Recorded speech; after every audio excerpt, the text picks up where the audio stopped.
chers internautes. Aujourd'hui, nous allons vous présenter une grande figure de la philosophie. Il s'agit du philosophe allemand Karl Marx.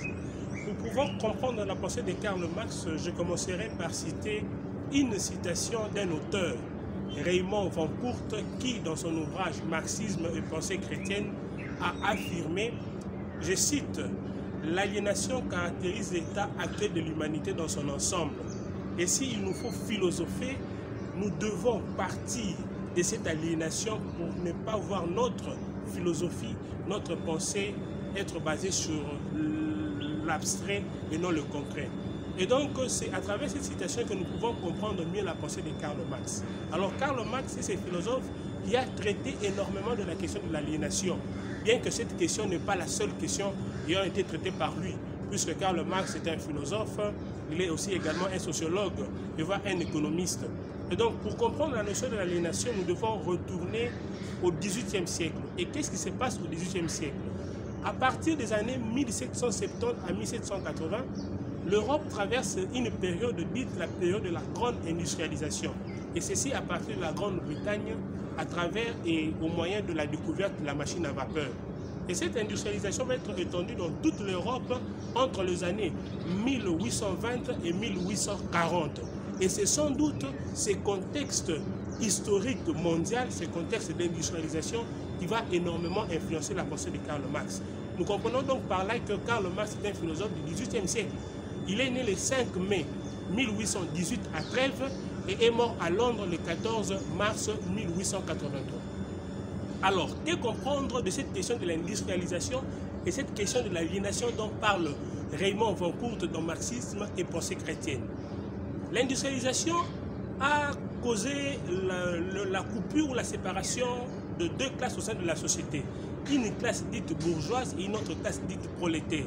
Et Karl Marx, comme certains de ses contemporains, s'insurgent contre l'aliénation dont est victime les hommes à travers ces travails. Ces travails, donc, l'homme devient un instrument tout simplement de la machine, un instrument tout simplement de la fabrication, et l'homme perd en quelque sorte sa dignité. Et alors Karl Marx voit dans le capitalisme un danger, ou nous dirons autrement Alice Verbis, il voit dans le capitalisme une manière d'anéantir l'homme, une manière d'imposer ou de faire atteindre le paroxysme de la déshumanisation de l'humanité. C'est alors que Karl Marx va prôner à travers ses idées, et plus particulièrement dans le manifeste du Parti communiste qu'il écrit avec un collègue à lui, Friedrich Engels, qui n'est pas à confondre avec Hegel, qui a parlé de la phénoménologie de l'esprit. Il écrit dans cela, il parle même de la notion de la lutte des classes. Et cette première phrase est célèbre. L'histoire de toute l'humanité dans l'ensemble est une histoire de lutte des classes. C'est-à-dire que l'industrialisation qui a donné lieu au capitalisme, ce capitalisme divise la société en classes, la classe bourgeoise et la classe prolétaire, comme nous l'avions dit. Et il prend dans sa philosophie que la classe du prolétariat puisse renverser, que cette classe puisse reprendre le pouvoir en renversant la classe bourgeoise. Et il y a une célèbre phrase que beaucoup de marxistes politiques ont repris pour dire que prolétaires de tout le monde, unissez-vous. Et c'est dans ce sens qu'on peut comprendre la pensée de Karl Marx. C'est-à-dire qu'il part d'une philosophie de la concrétude, comme l'a dit Raymond Vancourt. Il part d'une réalité et sur base de cette réalité, il élabore toute sa philosophie. Ce que nous pouvons aussi retenir de Karl Marx parle de l'infrastructure et de la superstructure. Par l'infrastructure, Karl Marx considère le concret, le matériel. Et l'infrastructure, philosophiquement, est définie comme tout ce qui n'a pas un lien avec le matériel, mais tout ce qui est de l'ordre de l'esprit, de l'ordre de la loi ou de l'ordre de l'organisation humaine. Et là, Karl Marx fait un renversement qu'on pourrait qualifier à la copernicienne, puisque on aurait tendance à penser avant ces philosophes allemands que c'est la superstructure qui commande l'infrastructure. Mais Karl Marx fait cette révolution copernicienne pour dire qu'au contraire, l'infrastructure, c'est la base de tout. C'est-à-dire que les lois sont émises dans le but de renforcer l'infrastructure.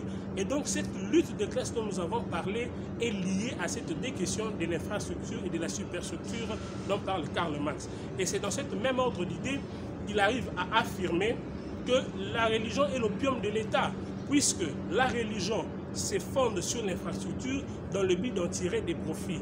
Et c'est dans ce sens que nous pouvons comprendre la pensée de Karl Marx. Je le rappelle comme je l'ai dit au début de cette vidéo, Karl Marx est un philosophe abondant. Il a touché énormément beaucoup de questions. Il a influencé beaucoup de politiques, Lénine, Staline, Mao. Il a influencé des philosophes comme Adorno et Althusser. C'est un auteur abondant qu'il faudrait lire. Mais ce que nous vous donnons à travers cette vidéo, c'est l'essentiel de ce qu'il a dit.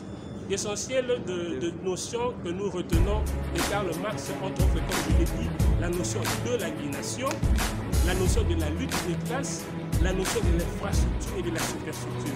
Merci, à très bientôt, nous reviendrons pour vous parler d'un philosophe contractualiste dévolu.